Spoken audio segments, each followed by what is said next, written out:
What if Itachi never got sick. चलो video शुरू करते हैं। तुम हमारी जनरेशन के सबसे महान शिनोबी बन सकते हो। एक खुश पिता की आवाज आई। तुम शायद सबसे पावरफुल उचीहा बन जाओ जो कभी इस धरती पर चला हो। तुम हिस्ट्री का सबसे स्ट्रॉन्ग शिनोबी बन सकते हो, फुगाकू ने कहा जब उसने अपने बेटे को ऊपर उठाया। इटाची बच्चों की तरह हंस रहा था, जैसे हर बच्चा तब हंसता है जब उसे बिना लुके प्यार और ध्यान मिलता है। बाप बेटा का रिश्ता कितना कीमती होता है। ये उस वक्त की बात है जब जिंदगी सिंपल थी, जब सब खुश थे, जब उचीहा घर पर खुशियां बारिश की बूंदों की तरह गिरती थी। लेकिन हम सब जानते थे ये ज्यादा देर तक नहीं चलेगा, और किसी ने नहीं सोचा था कि ये सब ऐसे खत्म होगा। कभी कभी मैं पीछे मुड़कर देखता हूँ और सोचता हूँ क्या मैंने सब कुछ किया जो मैं कर सकता था? क्या और कुछ था जो मैं कर सकता? मैं सिर्फ एक इंसान हूँ, एक शिनोबी जिसे स्किल्स, एबिलिटीज और रिसोर्सेज मिले, लेकिन जो मैं हूँ वो कोई भी हो सकता था। दिल से मैं बस एक आदमी हूँ। ये सब किसी के साथ भी हो सकता था। किसी भी दुनिया में शायद मेरी जगह कोई और जमीन पर मर रहा होता। मैं ये सोचता हूँ कि ये सब यहाँ तक क्यों आया, इस तरह क्यों हुआ। इटाची अंधेरे में बैठा था। उसकी बाहों में छोटा ससुके था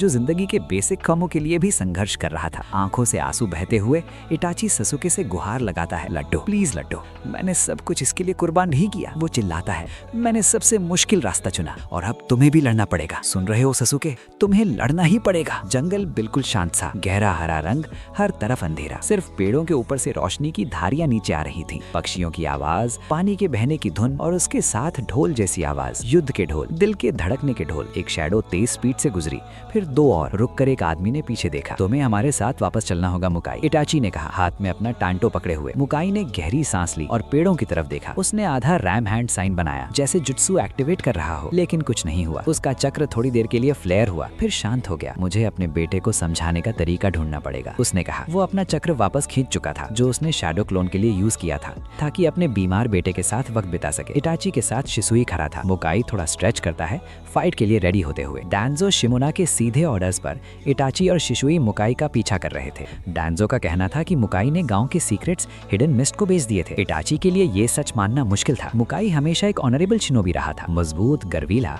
इटाची को याद आया जब वो सुना गए थे मिस्ट और सैंड के बीच अलायंस के लिए। मिशन बिगड़ गया था और मुकाई पीछे रुक गया था ताकि उन्हें बचाया जा सके। इटाची को लगा था वो मुकाई को फिर कभी नहीं दिखेगा, लेकिन जैसे एथलीट्स फुट, चाहे कितना भी पाउडर लगाओ जाता ही नहीं। इटाची ने मुकाई पर भरोसा किया था, उसे हीरो माना था, और अब पता चला कि वो गद्दार है। ये दिल तोड़ देने वाला था। गुस्सा होने के बावजूद इटाची उसे मारना नहीं चाहता था। वो चाहता था कि मुकाई सरेंडर करे, लेकिन मुकाई जानता था उसके जुर्म का अंजाम क्या होगा। वापस जाने का कोई रास्ता नहीं था। इस पल पर सिर्फ दो चॉइसेस थी, जिंदगी या मौत। और बिना ज्यादा बात किए जंग शुरू हो गई। मुकाई इटाची पर ब्लेड से हमला करता है, लेकिन वो क्रो क्लोन निकलता है। हैरान होकर मुकाई पर शिशुई हमला करता है, पर मुकाई इतना आसान नहीं था। ब्लोज एक्सचेंज होते हैं, लेकिन कोई हिट कनेक्ट नहीं होता। इटाची कहीं दिख नहीं रहा था। वो इंतजार कर रहा था परफेक्ट मोमेंट का। मुकाई समझ जाता है कि शिशुई उसे कहीं गाइड कर रहा है, और धीरे धीरे इटाची का लोकेशन समझ में आ जाता है। ट्रैप स्प्रिंग होता है। इटाची शारिंगान से जंजुत्सु डालने की कोशिश करता है, लेकिन फेल हो जाता है। मुकाई आंखों का कांटेक्ट तोड़कर अपना छुपा हुआ ब्याकुगान एक्टिवेट करता है। डाइल्यूटेड ह्यूगा ब्लड से आया हुआ एक सफेद आंख। जेंटल फिस्ट से वो इटाची के तेनकिट्सु पर वार करता है,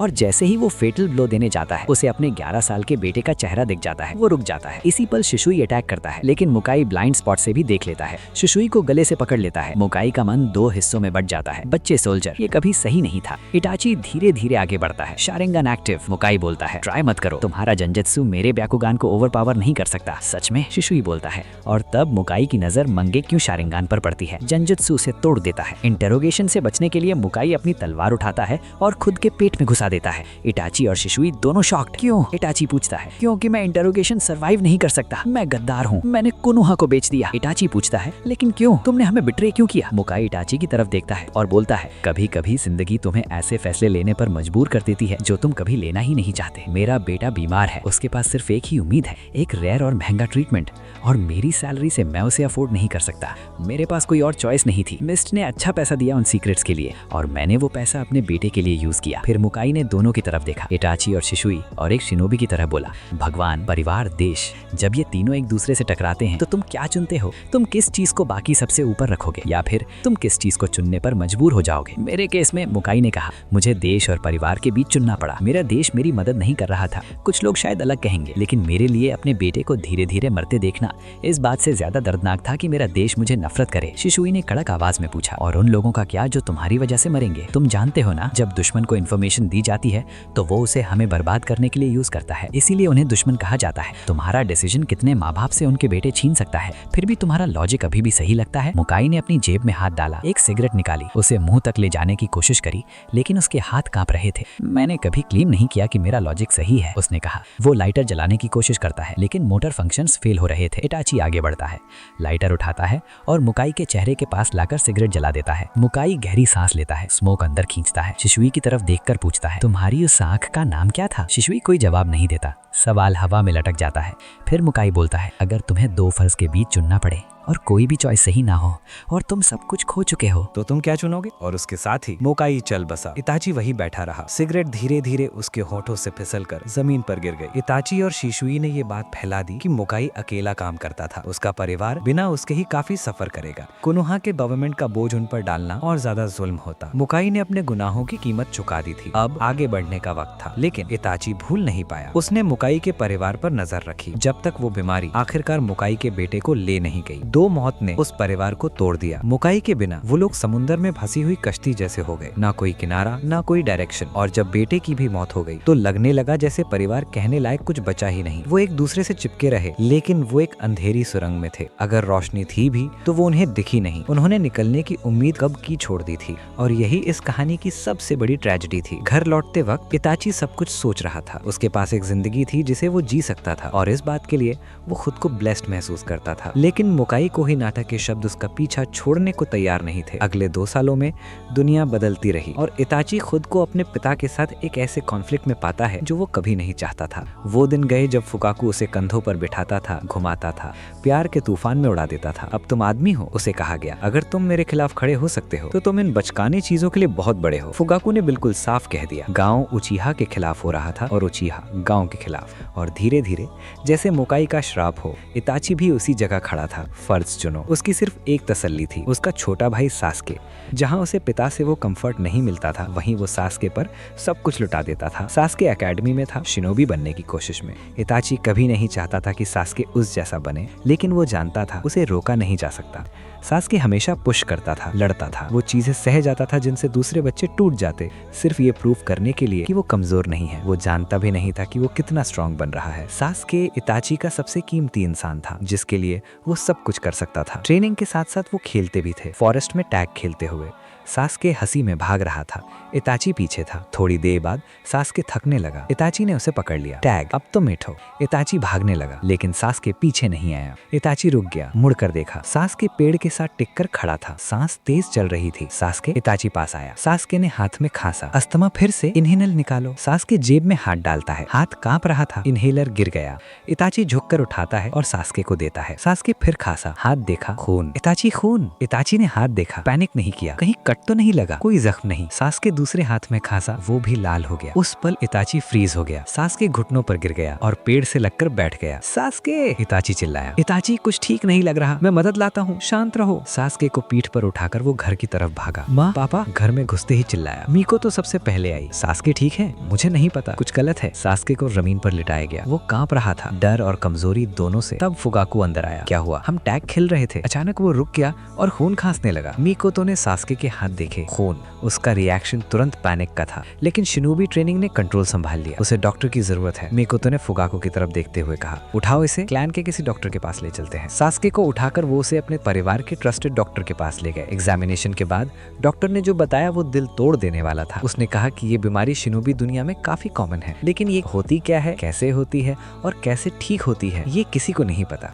सिर्फ एक चीज थी जो उनके पास थी, सिम्टम्स को कंट्रोल करने की दवा। सच ये था कि एक डेडली इलनेस थी, सर्वाइवल रेट 0 था। डॉक्टर ने बस इतना कहा, बस उसे खुश रखिए। फुगाकू ने पूछा, उसके पास कितना टाइम है? डॉक्टर ने कंधे उचका दिए। ये बीमारी अजीब है, इसका प्रोग्रेशन नॉर्मल तरीके से मेजर नहीं होता। कभी ये सालों तक स्लो रहेगी, कभी सिर्फ हफ्तों में खत्म हो जाएगी। अंत दिखाई दे भी सकता है या फिर बिल्कुल अचानक आ सकता है। हमें नहीं पता ये कैसे काम करती है, बस इतना जानते हैं कि ये सिम्टम्स आते हैं और उन्हें ही हम ट्रीट कर सकते हैं। फिर डॉक्टर ने धीरे से कहा, आई एम सॉरी। डॉक्टर के शब्द चाकू जैसे लगे। ये सोचना भी दर्दनाक था कि सास्के को कभी भी खो हो सकते हैं, इसलिए वो उसे घर ले आए और पूरी कोशिश की उसका ख्याल रखने की।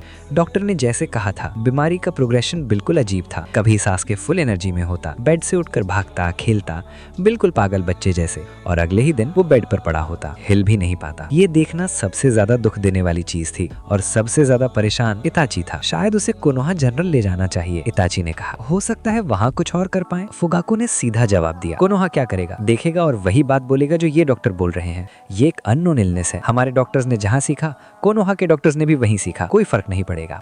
हो सकता है उन्होंने कुछ प्रोग्रेस की हो सकता है कोई एक्सपेरिमेंट चल रहा हो, आप नहीं जानते। मैं जानता हूँ डैड, इताची ने गुस्से में कहा, और मैं ये भी जानता हूँ कि मैं उन्हें एक और चीज नहीं देना चाहता जिससे वो मुझे कंट्रोल करें। ये आपके बारे में नहीं है डैड, इताची चिल्लाया, ये परिवार के बारे में है, और हम इस परिवार के सिर्फ 2 मेंबर नहीं हैं। दोनों तेज सांस ले रहे थे, एक दूसरे की आंखों में देखा। दोनों जानते थे वो बस सास्के के लिए डरे हुए थे, लेकिन उनके बीच और भी डिफरेंसेस थे जो किसी को भी पीछे हटने नहीं देते थे। फुगाको क्लैन के अंदर आंसर्स ढूंढता रहा और इताची क्लैन के बाहर। मिशंस के बीच जो टाइम मिलता, इताची ऐसी बीमारियों के बारे में रिसर्च करता जो सास्के जैसी लगती थी। हर गांव के मेडिकल रिकॉर्ड्स देखे, सब जगह एक ही चीज लिखी थी, unknown illness, 100% mortality rate, no cure. शिशुई कभी कभी आकर पूछता, अभी भी ढूंढ रहा है? इताची बस सर हिला देता। उचिहा के बारे में बात करें, शिशुई ने पूछा। मैंने रिसेंटली पता लगाया कि सास्के वाले ही बीमारी मुकाई के बेटे को भी थी। शिशुई कुछ पल चुप रहा, फिर बोला, मुझे अफसोस है इताची, लेकिन हमें क्लैन और गांव के बीच जो हो रहा है उस पर भी सोचना होगा। चीजें जल्द ही फटने वाली हैं, हमें रेडी रहना होगा। शिशुई,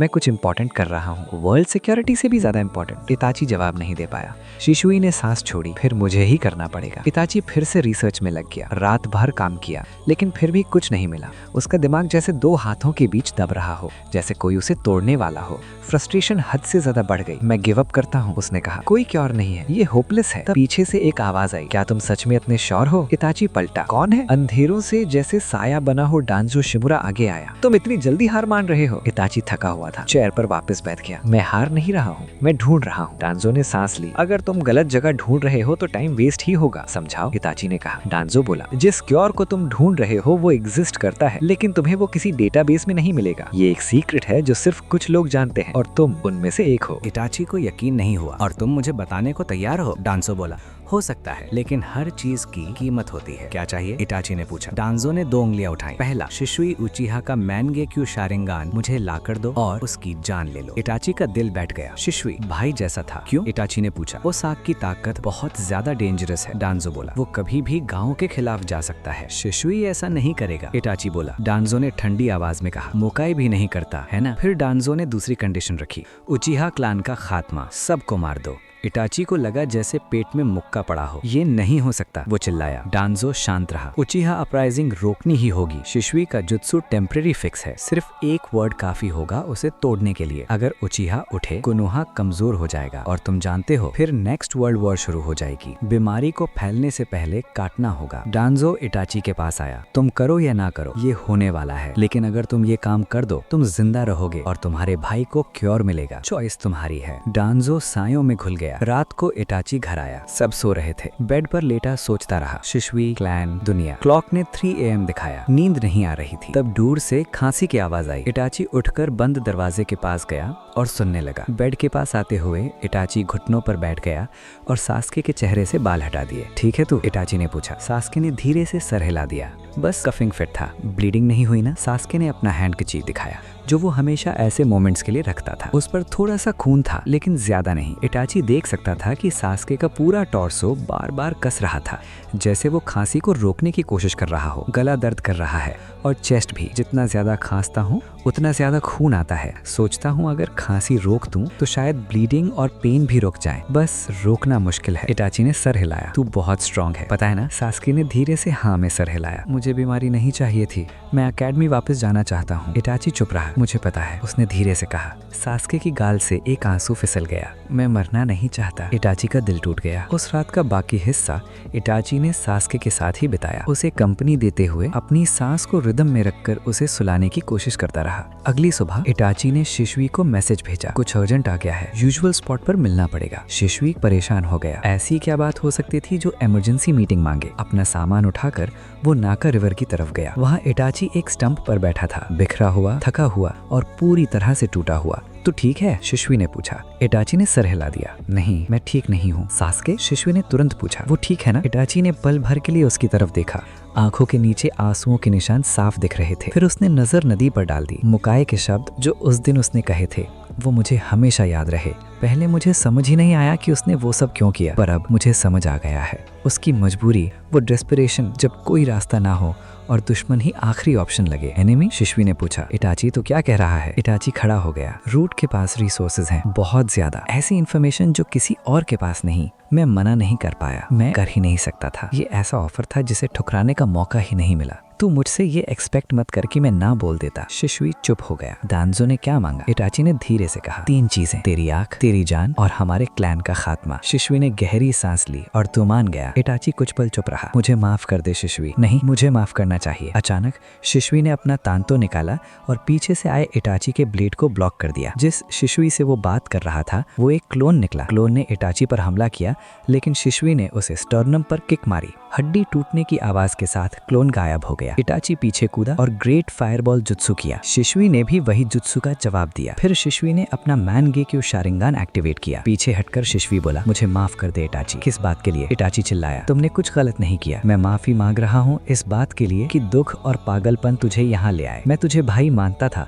लेकिन शायद हमारा बॉन्ड इतना स्ट्रांग नहीं था। इटाची की आंखों से आंसू बहने लगे। मैंने कभी नहीं चाहा कि ऐसा हो, पर डांजो ने तुझे चॉइस दी और तूने सास्के को सबसे ऊपर रख दिया। मैं गुस्सा नहीं हूँ, बस निराश हूँ। अब मुझे वो करना पड़ेगा जो तू नहीं कर पाया। ग्रेटर गुड के लिए अपने भाई का बलिदान। दोनों फिर से टकराए। तलवारें टकरा रही थीं। अब शिशुई मजाक में नहीं था। उसी वक्त एक बड़ा हरा सुसानो उभरा और इटाची पर वार किया। इटाची ने अपने तांतों से ब्लेड रोक ली। गुराते हुए चीखकर बस खुद को संभाले रखा। उसके दिमाग में सब कुछ घूम रहा था। क्या खोएगा, क्या पाएगा? और ये सच की कोई सही चॉइस नहीं थी। और उस पल उसका शारिंगान इवॉल्व हो गया मैनगेक्यू शारिंगान में। इटाची का क्रिम्सन सुसानो सामने आया। उसकी ताकत कुछ अलग ही थी, हिस्टेरिया से भरी हुई। उसने शिशुई के सुसानो को तोड़ दिया और जैसे ही उनकी आंखों का कांटेक्ट हुआ, शिशुई के लिए दुनिया टूटने लगी। इटाची आगे बढ़ा। कोई अटैक उसे छू भी नहीं पा रहा था। उसने हाथ बढ़ाया और शिशुई की आंख के सॉकेट में उंगलियां डाल दी। शिशुई चीखा जब पहली आंख निकाली गई, फिर दूसरी भी। इटाची, हमें ये करना जरूरी नहीं था। इटाची ने कहा, अगर मैं तेरे पास आता तो मैं सब कुछ खो देता। और उसने अपनी ब्लेड शिशुई के दिल में उतार दी। शिशुई मर गया। उसने बॉडी उठाई और क्लिफ से नदी में गिरा दी। जैसे ही लाश पानी में गिरी, इटाची टूट गया। वो चीखा इतनी जोर से कि जंगल के पक्षी उड़ गए। उसके हाथ में 2 क्रिम्सन आंखें थी। डांजो के पास ले गया। डांजो मुस्कुराया। अच्छा हुआ तुम समझ गए। अब सिर्फ एक काम बाकी है, उचिहा क्लैन का खात्मा, और तुम्हारा भाई ठीक हो जाएगा। लेकिन फिर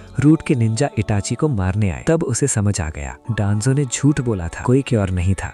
उसने सब कुछ खो दिया था। और जब रूट से भागते हुए इटाची मरने वाला था, तब एक मास्क्ड आदमी आया, ओबितो। उसने सबको मार दिया और कामुई से इटाची और सास्के को टेलीपोर्ट कर दिया। बोट में इटाची ने अपने सोते हुए भाई को पकड़ रखा था। मैंने डांजो पर भरोसा करके गलती कर दी, ओबितो ने कहा। सच में, पर शायद तुम्हारे भाई के लिए अभी भी एक चांस है। ओरोचिमारू, वो मदद कर सकता है, पर याद रखना वो फ्री में काम नहीं करता। इटाची ने सिर्फ इतना कहा, मैं जो भी कीमत चुकानी पड़े चुका चुका हूँ, बस मेरा भाई ठीक हो जाए। ओबितो बोला, फिर मैं तुम्हें उससे मिलवा देता हूँ, पर वार्निंग समझ लेना। और बस यहीं पर ये व्हाट इफ स्टोरी खत्म होती है। और अपने व्हाट इफ कमेंट्स में जरूर बताना कि आप क्या सोचते हो। और पसंद आया तो सब्सक्राइब जरूर करना चैनल को। मिलते हैं अगली वीडियो में।